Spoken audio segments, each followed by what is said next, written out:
কংগ্রেস ভবন ভাঙচুরের অভিযোগ উঠল বিজেপি নেতার বিরুদ্ধে।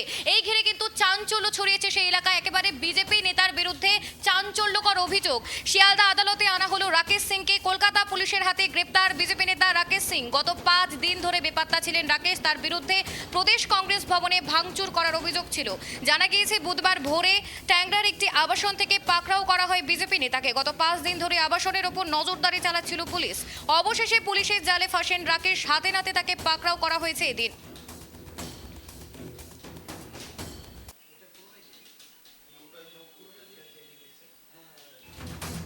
আপনাদেরকে ফের জানিয়ে রাখবো, শিয়ালদা আদালতে আনা হলো রাকেশ সিংকে। কলকাতা পুলিশের হাতে গ্রেপ্তার বিজেপি নেতা রাকেশ সিং। আপনাদেরকে বড় খবরের দিকে একেবারে নজর রাখবো। কংগ্রেস ভবনের তরফ থেকে একবারে কংগ্রেস ভবন ভাঙচুরের অভিযোগ কিন্তু উঠেছে এই বিজেপি নেতার বিরুদ্ধে। প্রদেশ কংগ্রেস দপ্তরে হামলা চালানোর ঘটনায় গ্রেপ্তার হন বিজেপি নেতা রাকেশ সিং। তাকে শিয়ালদা আদালতে পেশ করা হয় বুধবার দুপুরে।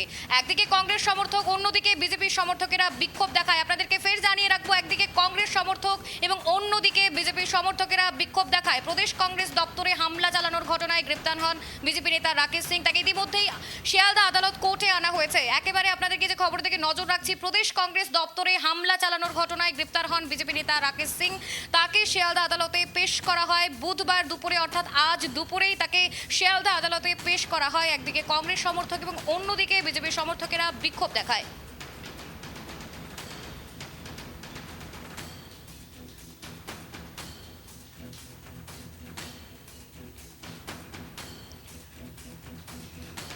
একেবারে যে খবর থেকে নজর রাখবো, শিয়ালদা আদালতে আনা হলো রাকেশ সিংকে। একেবারে ব্রেকিং নিউজের দিকে একেবারে নজর রাখছি। শিয়ালদা আদালতে আনা হলো রাকেশ সিংকে। কলকাতা পুলিশের হাতে গ্রেপ্তার বিজেপি নেতা রাকেশ সিং। গত 5 দিন ধরে বেপাত্তা ছিলেন রাকেশ। তার বিরুদ্ধে প্রদেশ কংগ্রেস ভবনে ভাঙচুর করার অভিযোগ ছিল। জানা গিয়েছে বুধবার ভোরে ট্যাংরা একটি আবাসন থেকে পাকড়াও করা হয় বিজেপি নেতাকে। এই মুহূর্তে আমাদের সঙ্গে টেলিফোন লাইনে রয়েছে আমার প্রতিনিধি অব্রদীপ। অব্রদীপ, কি জানা যাচ্ছে যে বিজেপি নেতার উপর দিয়ে বিস্ফোরক অভিযোগ উঠেছে, কি জানা যাচ্ছে? একদমই দেখো, রাকেশ সিং তিনি কংগ্রেস প্রদেশ কংগ্রেস দপ্তরে হামলা চালিয়েছিলেন। তার পরিপ্রেক্ষিতে আজকে ভোরবেলা ভোর রাতে তাকে গ্রেপ্তার করে কলকাতা পুলিশ এবং 5 দিন পলাতক থাকার পরে পুলিশের দাবি অনুযায়ী 5 দিন পলাতক থাকার পরে আজকে ভোর রাতে তাকে গ্রেপ্তার করা হয় এবং তাকে তারপরে লালবাজারে নিয়ে আসা হয়, তাকে জিজ্ঞাসাবাদ করা হয় এবং তার পরবর্তীতে আজকে শিয়ালদা আদালতে তাকে কিছুক্ষণ আগে পেশ করা হয়েছে। কংগ্রেস প্রদেশ কংগ্রেস দপ্তরে হামলা চালানোর প্রতিবাদে একদিকে যেরকম কংগ্রেস কর্মী সমর্থকরা তারা শিয়ালদা আদালতের সামনে বিক্ষোভ দেখাতে শুরু করে, কংগ্রেস পতাকা এবং কালো পতাকা নিয়ে তারা বিক্ষোভ দেখাতে থাকে। অন্যদিকে বেশ কিছু বিজেপি সমর্থককেও আমরা দেখতে পেয়েছি শিয়ালদা আদালতের সামনে। তারা এই গ্রেপ্তারির প্রতিবাদে তারাও কিন্তু বিক্ষোভে সামিল হয়েছে, তেমনটাই কিন্তু জানা যাচ্ছে। আজকে পুলিশের তরফে আদালতে পেশ করা হলো রাকেশ সিংকে এবং তারা কিন্তু নিজেদের হেফাজতে চাইবে, পুলিশি হেফাজতের আবেদন জানাবে আদালতে, তেমনটাই কিন্তু পুলিশ সূত্রে জানা যাচ্ছে। তার পাশাপাশি এই বিক্ষোভের জেরে শিয়ালদা আদালত চত্বরে পুলিশের তরফে নিরাপত্তা বাহিনী মোতায়েন করা হয়েছে এবং যাতে কোনো রকম কোনো অপ্রীতিকর ঘটনার সৃষ্টি না হয় তার জন্য কিন্তু কলকাতা পুলিশ নজর রাখছে, তেমনটাই পুলিশ সূত্র মারফত জানা যাচ্ছে। অব্রদীপ, সামনেই 26শে বিধানসভা নির্বাচন, তার আগে একের পর এক বিস্ফোরক অভিযোগ উঠছে। এই ঘটনার পরিপ্রেক্ষিতে কতটা প্রভাব পড়তে পারে? ধন্যবাদ অব্রদীপ তোমাকে। আমরা যে খবরের দিকে একেবারে নজর রাখছি, আদালতে আনা হলো বিজেপি নেতাকে, বিজেপি নেতা রাকেশ সিংকে শিয়ালদা আদালতে আনা হলো। রীতিমতো এই ঘটনার জেরে কিন্তু চাঞ্চল্য ছড়িয়েছে রাজনৈতিক মহলে। আপনাদেরকে ফের জানিয়ে রাখবো, কংগ্রেস ভবন ভাঙচুরের অভিযোগ উঠেছে বিজেপি নেতার বিরুদ্ধে।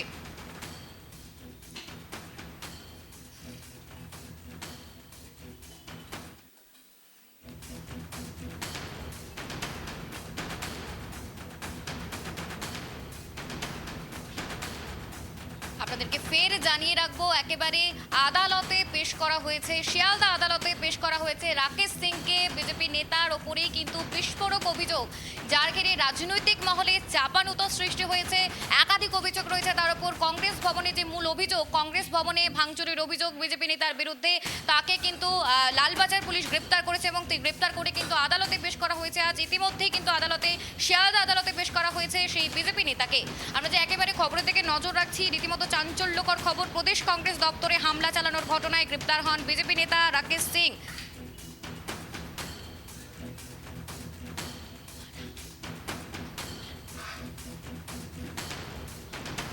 এই মুহূর্তে আমাদের সঙ্গে টেলিফোন লাইনে যুক্ত হয়েছে কংগ্রেস নেতা রতন বালা। রতন বাবু আপনাকে স্বাগত ট্রাইব টিভি বাংলায়। আমরা যে একেবারে খবর দেখাচ্ছি যে রাকেশ সিং বিজেপি নেতা, তার কিন্তু অভিযোগ উঠেছে কংগ্রেস ভবন ভাঙচুরের অভিযোগ উঠেছে, কি বলবেন এই ব্যাপারে?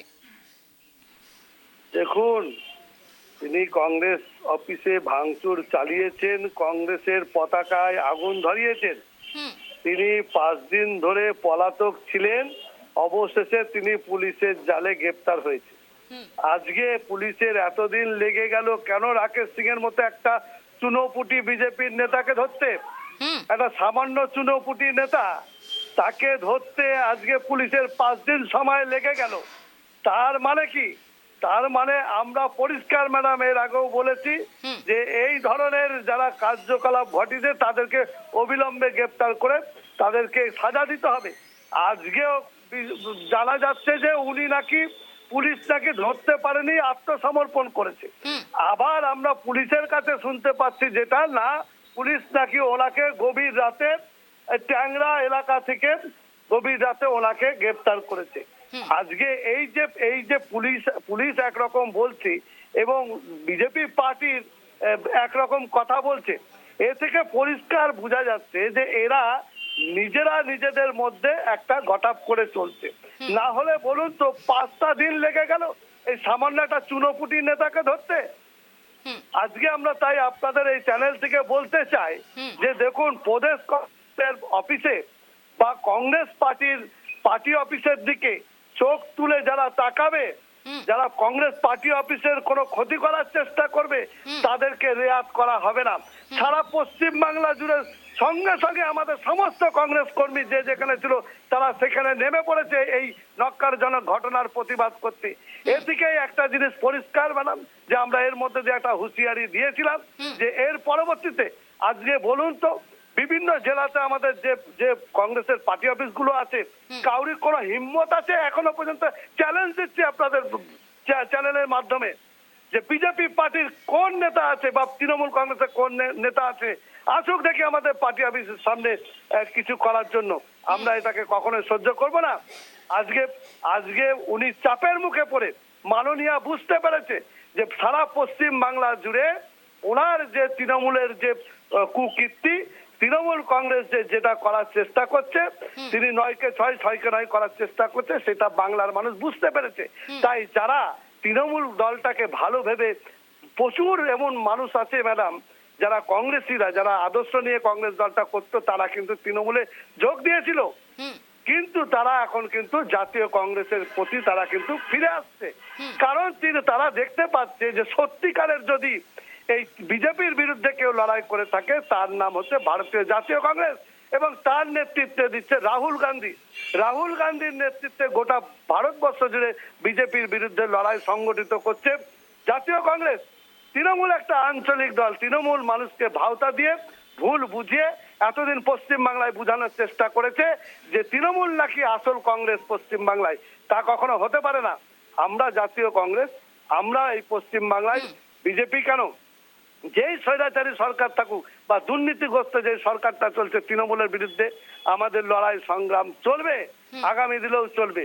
কারণ এই রাকেশ সিং ব্যাপারটা কোনো কিছু না।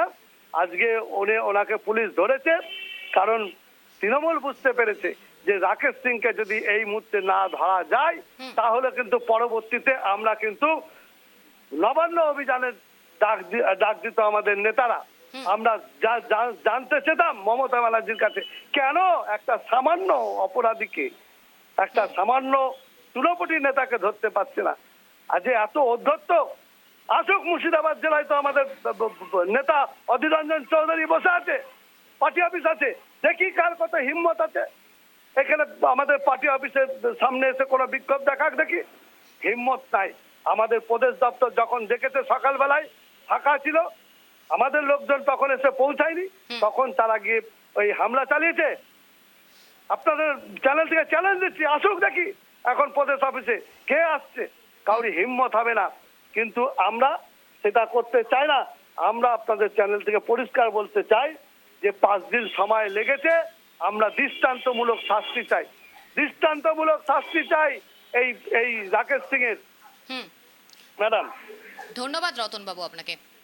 আমরা যে একেবারে খবরের দিকে নজর রাখছিলাম, কংগ্রেস ভবন ভাঙচুর করার অভিযোগ দেখতে পাচ্ছেন আপনারা একেবারে শিয়ালদা আদালতের সামনে লোকে লোকময়, একেবারে পরিস্থিতি উত্তপ্ত।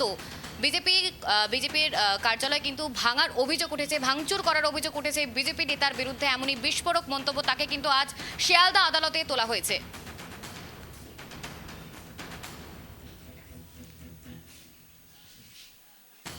আমরা যে খবরের দিকে নজর রাখছি, একেবারে চাঞ্চল্যকর খবর। রাজেশ সিংকে কিন্তু রাকেশ সিংকে কিন্তু গ্রেপ্তার করা হয়েছে পুলিশের তরফ থেকে। শিয়ালদা আদালতে আনা হলো রাকেশ সিংকে। কলকাতা পুলিশের হাতে গ্রেপ্তার বিজেপি নেতা রাকেশ সিং। গত 5 দিন ধরে বেপাত্তা ছিলেন রাকেশ। তার বিরুদ্ধে প্রদেশ কংগ্রেস ভবনে ভাঙচুর করার অভিযোগ ছিল। এই মুহূর্তে আমাদের সঙ্গে টেলিফোন লাইনে রয়েছে বিজেপি নেতা আলী হোসেন। আলী বাবু, আপনাকে স্বাগত ট্রাইব টিভি বাংলা। আমরা যে একেবারে খবরের দিকে নজর রাখছি, আমরা কিছুক্ষণ আগে কংগ্রেস নেতার সাথে কথা বলেছিলাম। তিনি বলেছে এই নেতা একেবারে চুনোপটি নেতা, তাকে ধরতে এত সময় লাগলো পুলিশের, কি বলবেন? দেখুন, রাহুল গান্ধী ও নরেন্দ্র মোদী, আমাদের দেশের প্রধানমন্ত্রী, সম্মানীয় প্রধানমন্ত্রী, তার মায়ের নামে অনেক আজে বাজে কথা বলেছে। আপনারা জানেন, তার মাকে অসম্মানিত করেছেন, বিভিন্ন ভাবে অঙ্গভঙ্গি ইত্যাদিও করেছেন। এত বড় একটা রাষ্ট্রনায়ক, আমাদের দেশের প্রধান বিরোধী দল নেতা, তিনি যদি এরকম করে একটা প্রধানমন্ত্রীর মায়ের বিরুদ্ধে কথা বলতে পারেন, তাহলে রাকেশ সিং তার একটা প্রতিক্রিয়া জানিয়েছে। আমরা সেটাকে সমর্থনও করি না, এটাও আমরা বলে দিই। কিন্তু তার জন্য এইভাবে রাকেশ সিং এর পরিবারের উপর যেভাবে নজরদারি, যেভাবে গ্রেপ্তারি, যেভাবে অত্যাচার করা হলো তার ছেলে মেয়েদের উপর, আপনারা জানেন, সবই দেখছেন। সেটা কি সংসদীয় রাজনীতি? সেটা কি আপনারা বলুন? যে রাহুল গান্ধী যদি ওখানে পার পেয়ে যায়, তাহলে রাকেশ সিং সে একটা প্রতিবাদ করতে গেছে মাত্র, এই তো। সেই জায়গায় দাঁড়িয়ে আমরা মনে করি যে এই ব্যবস্থা প্রথমে রাহুল গান্ধীর এগেন্স্টে আগে প্রথম করা উচিত। রাহুল গান্ধীর এগেন্স্টে ব্যবস্থা গ্রহণ করা উচিত, এটা আমরা বলতে চাই। ধন্যবাদ আপনাকে। আমরা যে খবরের দিকে একেবারে নজর রাখছি, রীতিমতো চাঞ্চল্যকর খবর। একেবারে কংগ্রেস ভবন ভাঙচুরের অভিযোগ উঠেছে বিজেপি নেতার বিরুদ্ধে, রাকেশ সিং এর বিরুদ্ধে। তাকে কিন্তু ইতিমধ্যে শিয়ালদা আদালতে আনা হয়েছে। সেখানে কিন্তু একেবারে উত্তপ্ত পরিস্থিতি শিয়ালদা আদালতের সামনে। আপনারা দেখতে পাচ্ছেন পুলিশ সেখানে ব্যারিকেড লাগিয়েছে।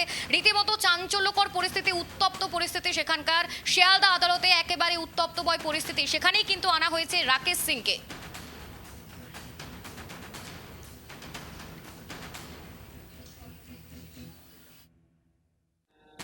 অবশেষে গ্রেপ্তার হলেন রাকেশ সিং। পুলিশ খুঁজে পাচ্ছিল না। দেখুন, এই ধরনের কাজ করে হয়তো পাবলিসিটি পাওয়া যায়, কিন্তু আমাদের রাজনৈতিক সংস্কৃতি খারাপ হচ্ছে এগুলোতে। ঠিক আছে, আইনের কাজ করবে, পুলিশের কাজ করবে, বাকিরাও করে, নতুন কিছু না। আমাদের আগে যখন সুদীপ বাবুরা অ্যারেস্ট হয়েছিলেন, টিএমসির নেতারা, মন্ত্রীরা লোকজন নিয়ে এসে আমাদের পার্টি অফিসে ইট পাটকেল মেরে ভাঙাভাঙি করেছে। এ তো নতুন কিছু নয়, এই সংস্কৃতি আছেই বাংলায়। সে করেছে হয়তো, তার জন্য ঠিক আছে, আইন যদি মনে করে এটা ঠিক হয়নি, আইন ব্যবস্থা নেবে।